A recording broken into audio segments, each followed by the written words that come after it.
Hello everyone, I'm Arik Johnson, CEO of Aurora WDC. Today we're going to tackle head-on some of the common misperceptions that occur out in modern day intelligence functions.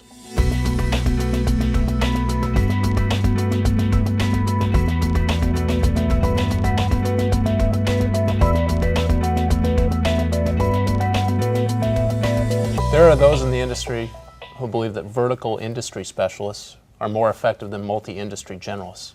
Daman, what would you say to help them overcome that misconception? Well, typically the intelligence process is a process that's repeatable in virtually any industry.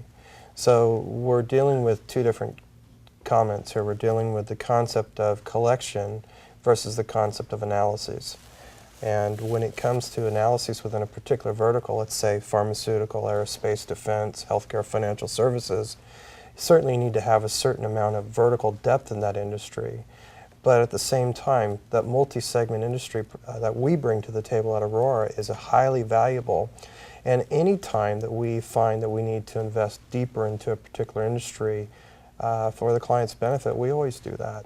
So it's sort of a crossing of the X and the Y axis at the same time. Mm-hmm. Craig, what would you have to add to that? You know, one of the problems we often find, especially on the analysis side, is when you have people that are so immersed in their own industries that sometimes they can't see outside of the blinders that have been created over the years.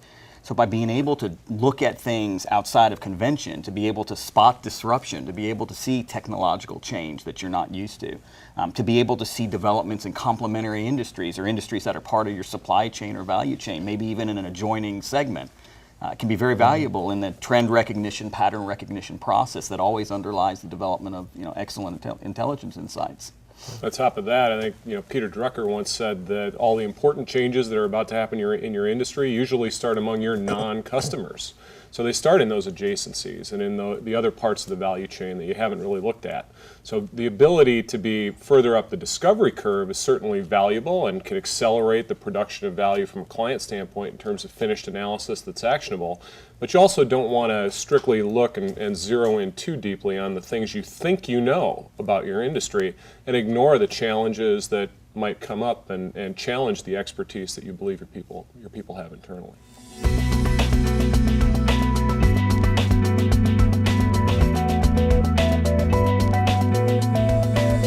So Craig, another misconception that we hear a lot from our customers and others in the industry is that SWOT is all we know in our organization. And so thereby I need to put all of our information, all of our intelligence and analysis into that format. How would you react to that? Well, certainly SWOT is the most common and most popularly utilized analytical tool that's out there.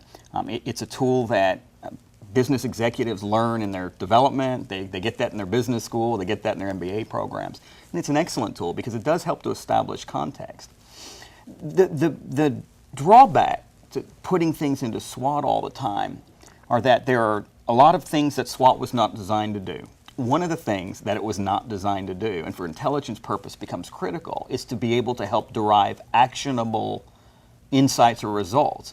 It's difficult using a traditional SWOT analysis to come up with actionable recommendations, tactics that you can utilize, and it generally requires people to take their SWOT analyses a little bit further than most people are trained to do it in the business school environment. Daman, what are you seeing with clients regarding SWOT analyses? Craig brings up an excellent point that you have to go beyond the SWOT analysis. The SWOT is the basis of what the greater part of the analysis potential is. So truly taking the SWOT and saying this is merely where we're starting on the analysis, this isn't the ending point of the analysis, this is just the beginning of the analysis, and then moving on to implications, actionable elements of that, and then getting to, again, going into that dynamic intelligence, that dynamic reporting capability, not a static intelligence model here. I think on top of that, ignorance of the law is no excuse, as they say. So underestimating the intellect of one's own enterprise and the colleagues that you work with in your enterprise, I think is one of the big sins of the field. And I think intelligence people do this all the time. is that we believe that because we might have a technique or a tool that's unfamiliar to our colleagues that we work with every day, that somehow we're going to be, making them feel like they can't apply that in the context of their own work. The points that have been made so far in terms of making intelligence actionable, making it active, actually making it possible for executives to move the organization forward requires much more sophisticated ways in which to visualize what's really going on in the external environment and internally. And because of that, SWOT just can't be a panacea.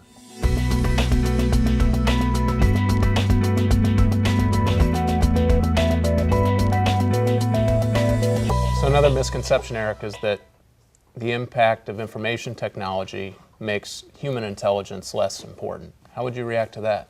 Yeah, unfortunately, I think a lot of people who are familiar with software and information technology find that it can take the place of human intelligence. And that's a real error in judgment in most cases, because ultimately it's humans who interpret data in ways that can then be presented to decision makers to motivate them to move the organization forward, to cut left or to cut right, depending on what the conditions require.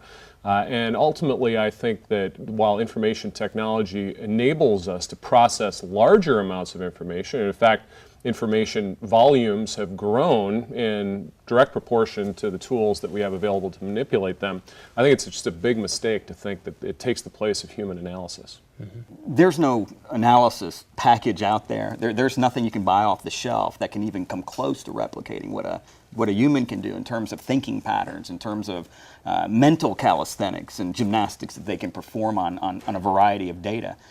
We're just not there yet. I don't know if we ever will be. And you still have the age-old problem that a lot of the good data that you need doesn't find its way into digital form. If it doesn't find its way into digital form, using digital applications to try to slice and dice it isn't going to be terribly useful. Mm-hmm. The use of information technology, artificial intelligence, is a tremendous help to the intelligence professional today, only because, especially when it comes to quantitative analysis, I mean, we can crunch so much more data so much faster.